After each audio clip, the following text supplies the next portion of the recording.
Thursday, 9 o'clock in the evening, a small group of men climbs a staircase in Jerusalem. The city outside is packed. Passover week and pilgrims from across the Roman world have flooded the streets, sleeping on rooftops, camping in the hillsides outside the walls. By some estimates, the population of Jerusalem swells to over 1 million people during this week. The noise, the crowds, the smell of roasting lamb from 100 courtyards. But up here, in a borrowed room on the second floor of a house in the upper city, it is quiet. 13 men have just shared a meal. There was bread. There was wine. There was a moment when Jesus took the bread and broke it, and said something none of them fully understood yet. "This is my body, given for you." There was a moment when he took the cup and said, "This is my blood of the covenant, poured out for many." And there was a moment when he looked around the table and told them that one of them would betray him. 11 of them looked at each other in confusion. The 12th, a man named Judas Iscariot, had already made his arrangement. 30 silver coins, agreed with the chief priests earlier that week. He slipped out into the dark. And then Jesus looked at the remaining 11 and said something that has been spoken in churches, in hospital rooms, in prison cells, in foxholes, and in the darkest moments of more lives than you could ever count. Do not let your hearts be troubled. At 3 o'clock in the afternoon the following day, Jesus would say 3 words in Greek, and those 3 words would change everything that came after them. We will get to that moment, but first, we have 17 hours to walk through, and every one of them matters. Thursday, midnight. The Garden of Gethsemane sits on the lower slopes of the Mount of Olives, just east of Jerusalem's walls, across the Kidron Valley. The name in Hebrew, Gethsemane, means oil press. It was a place where olives were crushed to extract their oil. The irony is not subtle. Jesus had been here before. He and his disciples often came to this garden, which is why Judas knew exactly where to lead the soldiers later that night. But first, Jesus told the disciples to sit and wait. He took Peter, James, and John, the same 3 who had been with him at the Transfiguration, and went further in.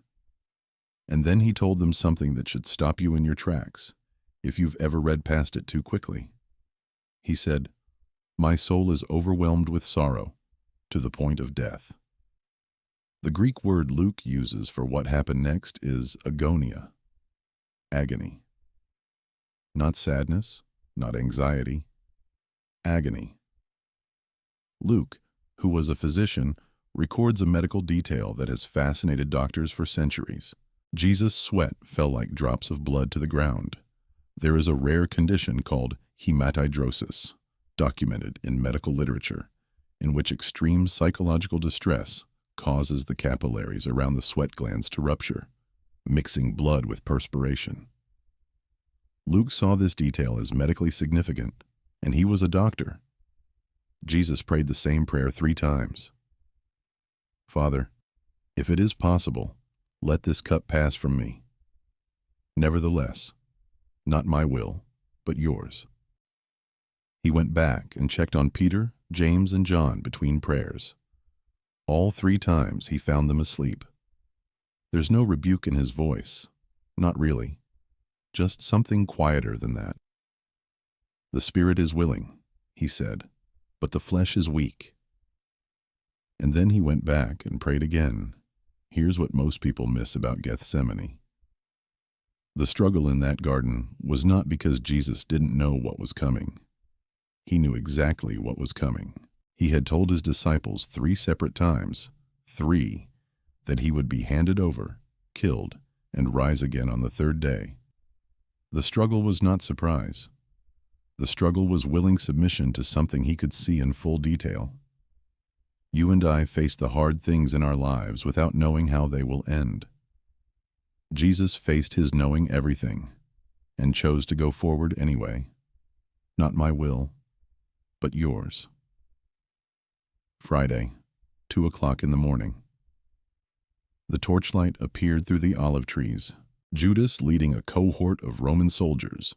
The Greek word is spera, a military unit of 300 to 600 men, plus temple guards and officials from the chief priests. They came armed, organized, in force. Enough men to put down a small riot. Judas had arranged a signal. Whoever I kiss, that is the man. Arrest him. And he walked up to Jesus and said, Rabbi, teacher, and kissed him. Jesus said, Judas, are you betraying the Son of Man with a kiss? Peter, who processed shock through action rather than stillness, pulled out a sword and swung it at the nearest person, a servant of the high priest named Malchus, and cut off his ear. Jesus told him to put the sword away. And then, in what might be the most quietly stunning detail of the entire arrest, he reached out and healed the man's ear, the man who came to arrest him. Jesus healed him on the way to his own execution. The disciples scattered, every one of them. Peter followed at a distance. The rest disappeared into the dark. Jesus was taken first to Annas, the former high priest, a political patriarch whose son-in-law Caiaphas currently held the office. The Mishnah, the codified Jewish legal text, specifies that capital trials were not supposed to be held at night. They were not supposed to be held on the eve of a Sabbath or a festival. They were not supposed to reach a guilty verdict on the same day as the hearing. Every one of those rules was broken that night. While Jesus stood inside answering questions, Peter sat in the courtyard outside, warming himself by a charcoal fire. 3 times he was recognized. 3 times someone said, "You were with him. You're one of his followers. Your accent gives you away." 3 times Peter said, "I don't know him. I don't know what you're talking about." And then a rooster crowed. Jesus was led across the courtyard at that moment. Luke records that Jesus turned and looked at Peter. Just looked at him. And Peter went out and wept bitterly. Pay attention to this.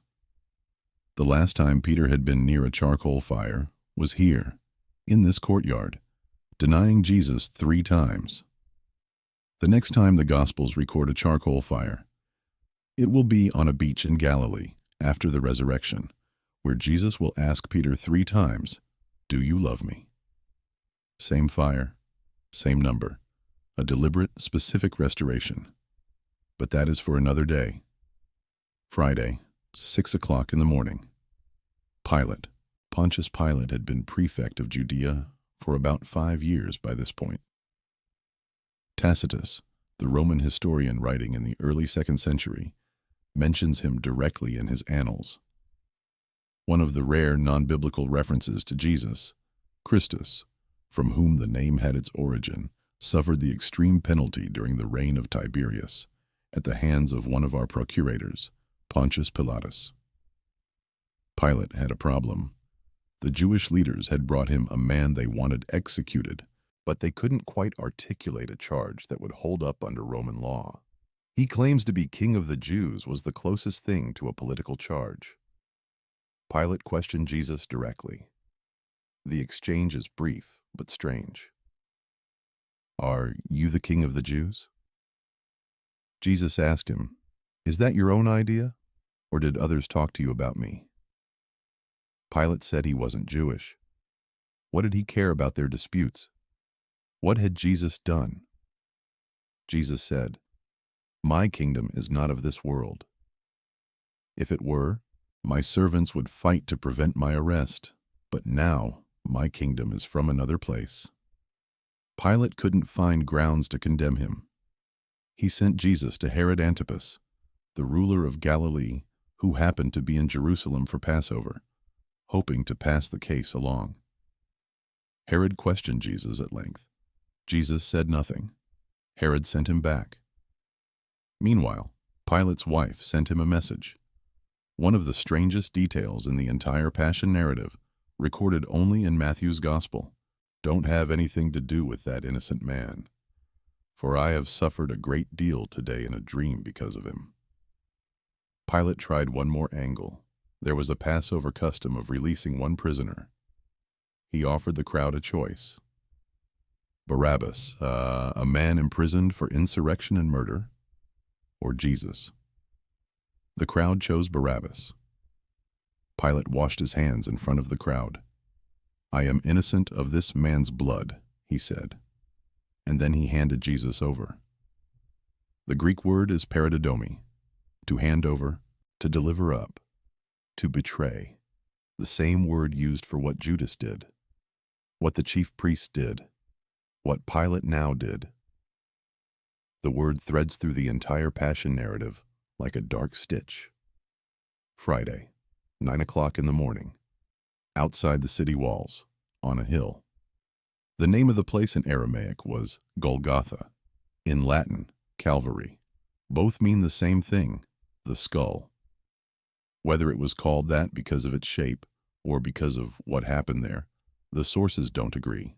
Crucifixion was a Roman punishment reserved for slaves, criminals, and enemies of the state. Josephus, in his Jewish War, describes it as the most wretched of deaths. Roman citizens could not be crucified. It was designed not just to kill but to humiliate. The condemned carried part of their own cross through the city streets, a public procession of degradation before a public death. Jesus had been flogged before this. Roman flogging. The flagellum, a whip with metal or bone embedded in the leather strips, was severe enough to kill on its own. Many prisoners didn't survive it. A man named Simon from Cyrene in North Africa was pulled from the crowd and forced to carry the cross when Jesus could no longer carry it himself. We don't know if Simon knew who he was helping. We don't know what he thought afterward. We know only his name, and that his sons, Alexander and Rufus, are mentioned by name in Mark's Gospel, suggesting they became known in the early Christian community. Simon of Cyrene carried the cross of Jesus, and something changed in his family that lasted at least a generation. At 9 in the morning, they nailed Jesus to the cross. Above his head, Pilate had ordered a sign posted in 3 languages, Hebrew, Latin, and Greek. Jesus of Nazareth, King of the Jews. The chief priests objected. They wanted it changed to, he claimed to be King of the Jews. Pilate, who had spent the morning bending to their pressure, finally held firm on something. "What I have written, I have written." 2 other men were crucified beside him. One mocked him. The other said, "We are getting what our deeds deserve, but this man has done nothing wrong." And then he said something remarkable. "Jesus, remember me when you come into your kingdom." He didn't say if you have a kingdom. He said when.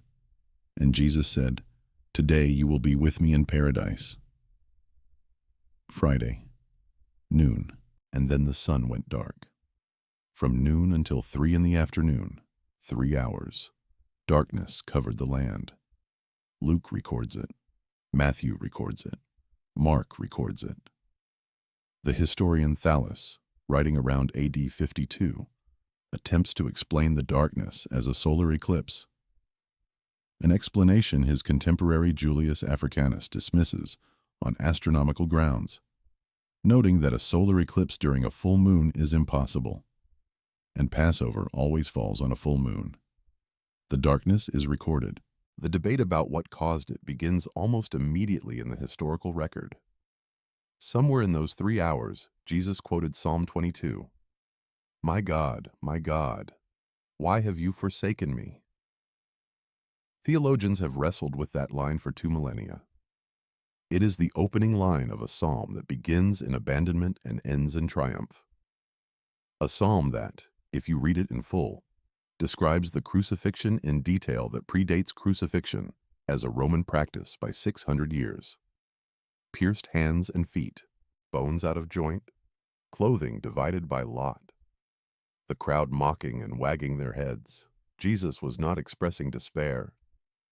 He was quoting a text his listeners would have known from the first line, a text whose last verses declare he has not despised or scorned the suffering of the afflicted one. He has not hidden his face from him, but has listened to his cry for help.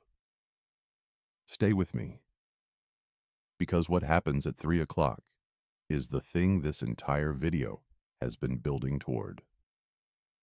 Friday, 3 o'clock in the afternoon. Jesus said 3 words. In the Greek of John's Gospel, the word is a single one, Tetelestai, translated into English as "it is finished." But that translation, accurate as it is, doesn't carry the full weight of the original. Tetelestai was a word used in the ancient commercial world. When a debt was paid in full, completely, finally, with nothing remaining. The receipt was stamped with this word, Tetelestai, paid in full, debt canceled, account settled, when a work of art was completed, when a sculptor stepped back from the marble and the work was done. The word was Tetelestai, finished, complete. Nothing left to add. Jesus did not say, "I am finished," the language of defeat. He said, "It is finished," the language of completion. There is a difference between a man who has given up and a man who has finished what he came to do. At that moment, the Gospel of Matthew records that the curtain of the temple, a massive woven barrier 60 feet high, 4 inches thick, that separated the Holy of Holies from the rest of the temple, tore from top to bottom. Not from bottom to top, which is how a human hand would have torn it, from top to bottom. The Holy of Holies was the room where, once a year, the high priest alone could enter the presence of God. The curtain that closed it off tore open, and a Roman centurion, a career soldier, a man whose job was to execute people, a Gentile who had presumably seen many men die on many crosses, stood at the foot of the cross and said, "Surely this man was the Son of God." Not a disciple, not a Jewish believer, a Roman officer. It is finished. Friday, 6 o'clock in the evening. Jewish law required that the bodies be taken down before sunset because the Sabbath, and this particular Sabbath, the Passover Sabbath, began at sundown. A man named Joseph of Arimathea, described as a wealthy member of the council who had disagreed with the decision to condemn Jesus, went to Pilate and asked for the body. Pilate granted it. Joseph and Nicodemus, the same Nicodemus who had come to Jesus by night early in John's Gospel, the one who had asked, "How can a man be born again?" wrapped the body in linen cloths with 75 pounds of myrrh and aloes, according to Jewish burial customs. They placed him in a new tomb, one in which no one had ever been laid, in a garden near the place of crucifixion. A large stone was rolled across the entrance. Mary Magdalene and another woman named Mary were sitting opposite the tomb, watching. The next day, the Sabbath, the chief priests went to Pilate and asked for a guard to be posted at the tomb. They remembered something. That deceiver said while he was still alive, "After 3 days I will rise again." They wanted the tomb sealed and guarded to prevent the disciples from stealing the body and claiming a resurrection. Pilate said, "Take a guard. Go. Make the tomb as secure as you know how." They sealed the stone. They posted the guard. They did everything they knew how to do. It was not enough. 3 things to take with you from these 24 hours. The first, what happened to Jesus was not an accident, and it was not a tragedy that got out of control. Every step, the arrest, the trials, the cross, was walked deliberately by someone who could have stopped it at any moment and chose not to. He healed the ear of the man who came to arrest him. He told Peter to put away the sword. He said, "Not my will, but yours," while sweat like blood fell from his face. You are not watching a victim. You are watching a choice, made in full knowledge of the cost for reasons that only become clear on the third day. The second, the people around Jesus in these 24 hours are more familiar than you might think. Peter, who was brave until the moment it actually cost him something, and then denied 3 times and wept. Pilate, who knew the right thing to do, said he was going to do it, and then didn't. The disciples who fell asleep in the garden when someone needed them to stay awake. Judas, who made a decision for money that he immediately regretted and could not undo. None of these are monsters. They are ordinary people in an extraordinary moment, and the extraordinary moment revealed exactly what was inside them. The same thing happens to all of us. The third is this: Tetelestai. It is finished. Whatever debt you are carrying, the weight of things you've done and can't undo, the shame that follows you from that thing you did, the sense that you owe something you can never repay. The word from the cross is that the account has been settled. Not partially, not conditionally. Tetelestai, paid in full. The receipt has been stamped. You don't earn what was purchased at that price. You receive it. That is the point of the 24 hours. Not just the history, though the history is real. Not just the theology, though the theology matters. But the personal weight of one word, spoken at 3 in the afternoon on a Friday outside Jerusalem, that has been carrying people through their darkest moments for 2,000 years. It is finished. If this video opens something for you today, share it with someone who needs to hear that word.